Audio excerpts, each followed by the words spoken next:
pour un sujet, je sais que ce sujet est à plus d'un titre intéressant, puisqu'il nous touche de très près. Et aujourd'hui, nous avons le plaisir d'accueillir un ami, je dirais, tunisien, même s'il est franco-tunisien, notre ami Olivier Bouvet de la Maisonneuve, qui va nous montrer peut-être que la répression au niveau sociétal a des bienfaits et elle peut être le moteur de la société. Je voudrais aussi saluer la présence de Madame Martine Vautrin, qui est élue à l'Assemblée des Français à l'étranger. Et nous allons certainement recevoir dans quelques instants notre ami, le professeur Mohamed Saleh Benhamar, qui est membre du comité international d'éthique et qui est aussi membre du comité tunisien d'éthique, du bureau, et qui est aussi ministre de la Santé publique actuellement. Nous savons qu'on vit un malaise qui est national et peut-être aussi à l'échelle mondiale. Et déjà Freud en rapportait en 1920, donc ça date à peu près de 1000 ans, dans malaise, dans la culture, ou malaise dans la situation, de la civilisation, que notre société présentait un malaise. Vu que cette société était devenue individualiste et à la recherche plus de la performance, parfois au détriment de l'humain. Notre appétence à la réussite ou notre peur de l'échec parfois nous fait perdre la notion des véritables valeurs. Nous avons toujours besoin de nouveaux référents, de nouveaux repères. D'ailleurs, dès le siècle dernier, Malraux et Lacan avaient prédit que le XXIe siècle serait religieux ou ne serait pas. Néanmoins, je pense que nous sommes en train de vivre une véritable mutation sociale, mondiale, à plus d'un niveau. Et ceci étant même en Tunisie, même avant la Révolution et après. Et même si la Tunisie n'a pas de richesse naturelle, mais je pense qu'elle a une richesse humaine qui est inquantifiable. C'est l'amour du Tunisien pour son pays. Et cela, je citerai un peu ce qu'a dit Fatma en atterrissant sur le sol tunisien. En effet, il est clair que la pulsion de vie du Tunisien est là. Et c'est ce qui nous a permis de tenir tout au long de l'année 2013, qui a été riche en événements traumatiques, qui nous a permis de tenir malgré ce vent de déprime qui soufflait. Les Tunisiens étaient pris dans un accès maniaque, défensif, et vu sa psychologie de bon vivant et sa structure conciliante et son hyper-adaptativité, le Tunisien a pu faire une forme de catharsis par le biais des différentes manifestations que la société civile a organisées tout au long de l'été 2013. C'était la seule thérapie que le Tunisien pouvait se donner. Nous avons pu tenir. Et nous avons pu tenir grâce à cette société civile et grâce surtout à la femme. Nous avons tenu jusqu'au 14 décembre 2013, où une note d'espoir semblait venir. Et enfin, le 26 janvier, jour assez mémorable pour la Tunisie, on a eu un apaisement général, la Constitution étant terminée, et n'est pas si mal que ça, et enfin, un gouvernement de compétences a été formé, et ce gouvernement, on a beaucoup d'espoir, j'espère que ces espoirs ne seront pas démentis. Je pense qu'aujourd'hui, Olivier Bouvet va nous parler de cette dissolution de nos certitudes, ou cet équivalent dépressif qui peut inaugurer une nouvelle histoire. Et donc, je laisse la parole à notre ami Olivier, qui va nous faire un exposé comme d'habitude, magistral, qui nous démontrera, pour une fois, les bienfaits de la dépression. Donc, juste, Hossein Louise va dire un petit mot pour... Bien sûr, on écoutait le professeur Riouna Hachem, qui est président de la Société tunisienne de psychiatrie et qui est à l'origine avec Olivier Bouvet. Je pense qu'ils ont eu une discussion à Paris il n'y a pas très longtemps. Donc elle a bousculé Olivier pour préparer très méticuleusement, parce que c'est un grand bosseur et c'est quelqu'un qui travaille vraiment. Nous, on a bénéficié de ses interventions à plusieurs reprises. Il a toujours été disponible. Il nous a toujours enrichi avec ses connaissances. Vous allez avoir le plaisir de l'écouter et surtout de discuter, puisqu'on a préféré qu'il y ait une seule conférence pour que la suite soit ouverte à la discussion. Donc essayer de répondre à vos questions. Je voulais juste vous lire un mail daté du 15 janvier 2011, donc le lendemain du départ de Ben Ali. C'est un email qui vient de deux amis. Bonjour à tous nos amis tunisiens. Ces deux amis vivent à Paris. Nous avons passé ces derniers jours entre Facebook et la télévision, à la fois loin de vous et près de vous. Aujourd'hui, nous voulons vous dire à la fois notre admiration et notre souci. Notre admiration pour le courage tranquille du peuple tunisien et sa maturité. Merci à Bouazizi et à tous ceux qui se sont levés derrière lui. La corruption est un système mondial, une perversion sociale universelle. C'est le monde entier qui vous écoute, vous regarde et reprend espoir. Le jasmin sera-t-il plus fort que l'aldol? L'aldol étant un neuroleptique, un antipsychotique. Dans ce grand nettoyage qui ne fait que commencer. Mais il y a aussi du souci. Nous pensons à tous ceux qui ne dorment pas la nuit à cause des pillards et commencent à redouter les pénuries. Que pouvons-nous faire pour marquer concrètement notre solidarité? Même un événement peut générer des traumatismes psychiques. Et que dire de tous ceux qui ont été confrontés à la violence dans leur chair ou par leurs proches? Nous sommes trop loin pour participer à une thérapie concrète. Mais le premier moyen thérapeutique dans la prévention du traumatisme, c'est le débriefing. Il faut que tous ceux qui sont concernés puissent s'exprimer et se sentir écoutés. Les Tunisiens nous ont déjà donné la preuve de leur liberté et de leur capacité d'expression. Il nous semble que les psychiatres ont un rôle particulier à jouer dans ce débat. Ce sont eux qui peuvent lui donner sa dimension thérapeutique. Depuis la France, nous pouvons participer, écouter et répondre. Dès maintenant, nous songeons aussi à ce que nous pourrions faire en Tunisie dès que nous pourrons venir. Vous qui êtes là-bas, tenez bon et dites-nous, nous qui sommes en Europe, tâchons de nous organiser. Olivier et Fatma Bouvet de la Maisonneuve. Donc je laisse la parole à Olivier. Merci beaucoup. Mesdames et messieurs les professeurs, chers collègues, chers amis, laissez-moi vous dire d'abord combien je suis ému de l'honneur que vous me faites de me recevoir ici, à Carthage, dans ce lieu mythique et dans un palais dédié à la sagesse. Lorsque le professeur Hachem m'a proposé de venir vous parler de la Révolution, en tant que psychanalyste, j'ai commencé par décliner. Quelle légitimité aurais-je eu, moi, petit Français, de venir vous parler de ce que vous vivez? C'est vous, les Tunisiens, que nous attendons sur ce sujet. Et puis j'ai réfléchi, je me suis dit que ce n'était pas la première demande et que c'était peut-être une reconnaissance de ma tunisianité, quelque chose qui vient progressivement, et des responsabilités qui vont avec. Le fait d'avoir failli naître ici, le fait de m'y être marié, d'avoir des fils tunisiens, m'a fait réfléchir. J'avais été interpellé comme analyste et c'est donc comme citoyen du monde que j'ai choisi de vous répondre. Alors je sais que vous n'êtes pas tous médecins, j'avais prévu cette conférence comme une sorte de partage clinique avec les collègues, alors je vais essayer, pour tous ceux qui n'ont pas notre formation, d'être clair et didactique. Du coup je serai peut-être un peu long, pardonnez-moi. La dépression est un fléau, autant sur le plan individuel que collectif. Au niveau des personnes, nous les médecins et les professionnels de santé, nous sommes bien placés pour en voir les ravages. Les vies brisées, les familles déchirées, un risque suicidaire multiplié par 10 et une source de complications dans tous les domaines psychiques et somatiques. Les malheurs singuliers pèsent sur la société.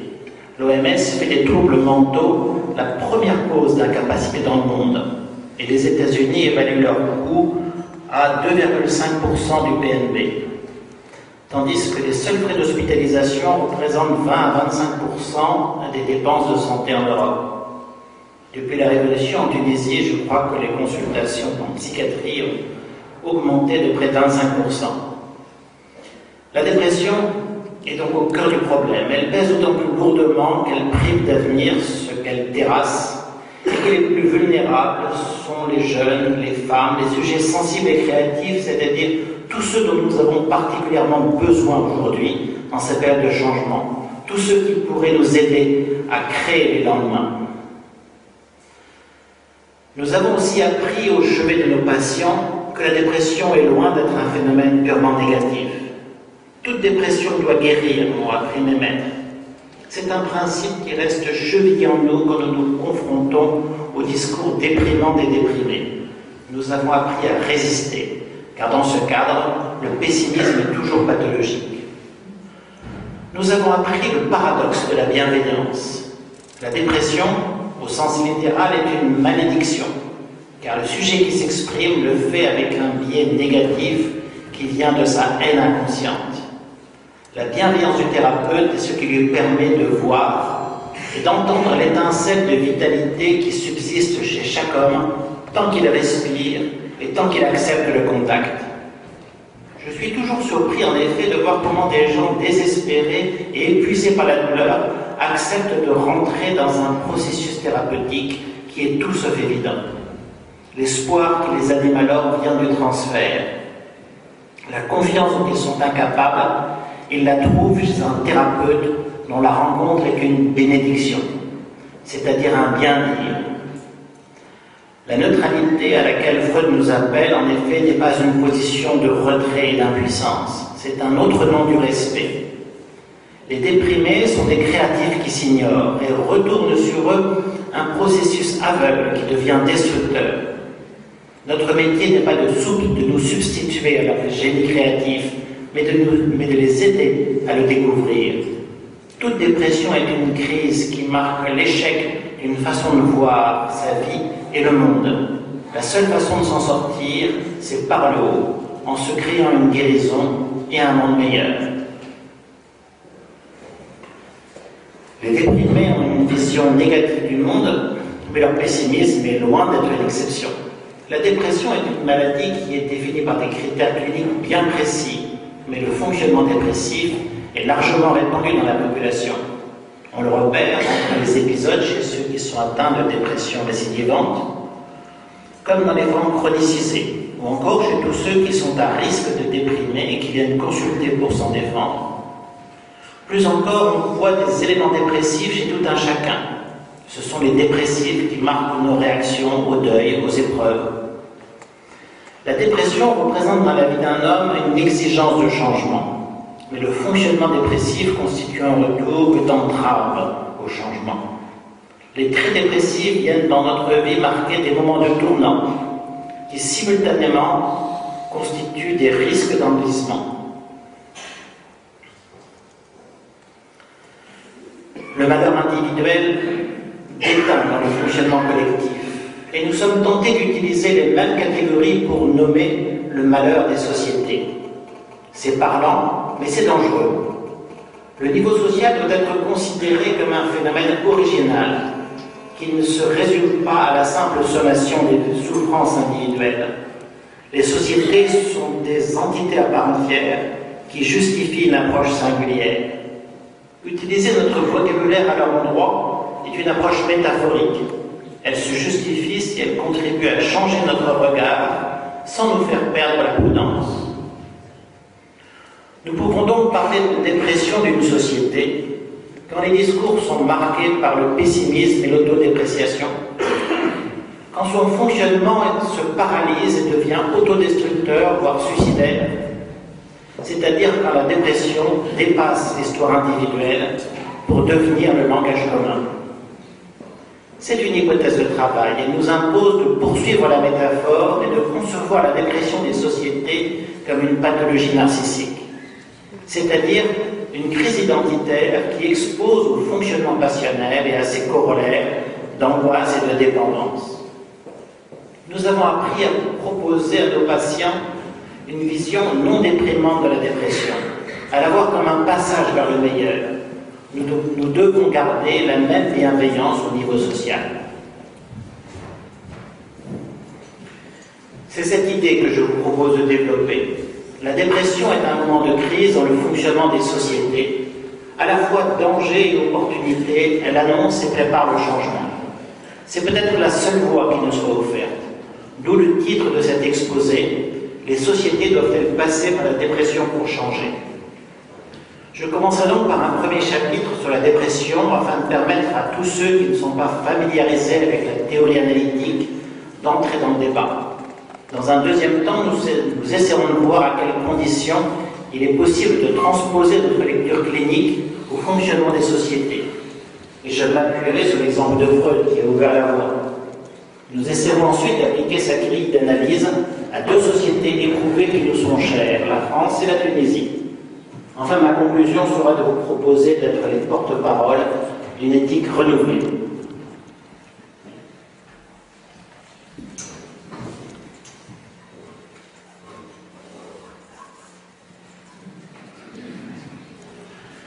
En parlant d'éthique, je tiens à saluer l'arrivée du professeur Badamar, qui, je suis sûr, pourra me donner beaucoup de leçons sur ce domaine. Vous serez un interlocuteur indulgent. Alors, la dépression est une maladie à la mode. Dès 1938, Lacan l'appelait la grande névrose contemporaine. Il voulait dire par là que non seulement nos références sémiologiques changent, non seulement les modes de vie contemporains pèsent sur notre état de santé, mais la dépression qualifie un fonctionnement social. Pour lui, c'est un effacement des rôles traditionnels dans la vie des familles et singulièrement de la place du père. Freud, lui, avait fait de la mélancolie le prototype des névroses narcissiques. Il avait surtout fait l'hypothèse que des moments mélancoliques survenus au cours de notre petite enfance allaient participer à la structuration du narcissisme et à la jeunesse du moi, qui en est l'instance décisive. Donc non seulement la dépression n'est pas seulement une pathologie, mais la dépression dans l'enfance constitue des moments fondateurs. Je le cite, « Nos moi sont faits des traces laissées par nos liens abandonnés. Chaque lien brisé laisse en nous sa marque et notre identité est le résultat de la construction dans le temps de ces résidus. » Mélanie Klein poursuit ce travail. Elle reconstruit la psychogenèse infantile autour de ces deux étapes clés. Ce qui s'achève dans le guide commence à se mettre en place lors d'une crise fondatrice, la position dépressive. C'est au cours de cette position que l'identification à la mère permet la mise en place du narcissisme, c'est-à-dire de la partie du désir qui se retourne vers le soi pour en constituer la cohésion interne. L'identification est un processus psychique vécu comme une incorporation destructrice et agressive de la mère. Elle est source d'une culpabilité qui reste largement inconsciente. La pensée de l'enfant à cette époque n'est pas encore organisée par le langage, et cette culpabilité va s'étayer sur les messages sensoriels venus du corps, ce sont les émotions. La position dépressive est vécue comme le fantasme du meurtre de la mère, et elle est source d'angoisse d'abandon. Elle marque la sortie de la position antérieure, la position fusionnelle, que Mélanie Klein nomme schizoparanoïde. Le type, vécu comme étant lui le fantasme du meurtre du père, est source d'une anxiété dite de castration. Et il marque l'entrée dans le fonctionnement adulte. Toute dépression de l'adulte est une régression à la position antérieure, à la position dépressive du petit enfant. Elle survient en réponse à un traumatisme, et ce d'autant plus facilement que la structuration oedipienne est lâche. C'est le cas des personnalités dites narcissiques, qui ont conservé un appui dans la position dépressive. La régression expose le déprimé à revivre le traumatisme originaire de la perte de la mère,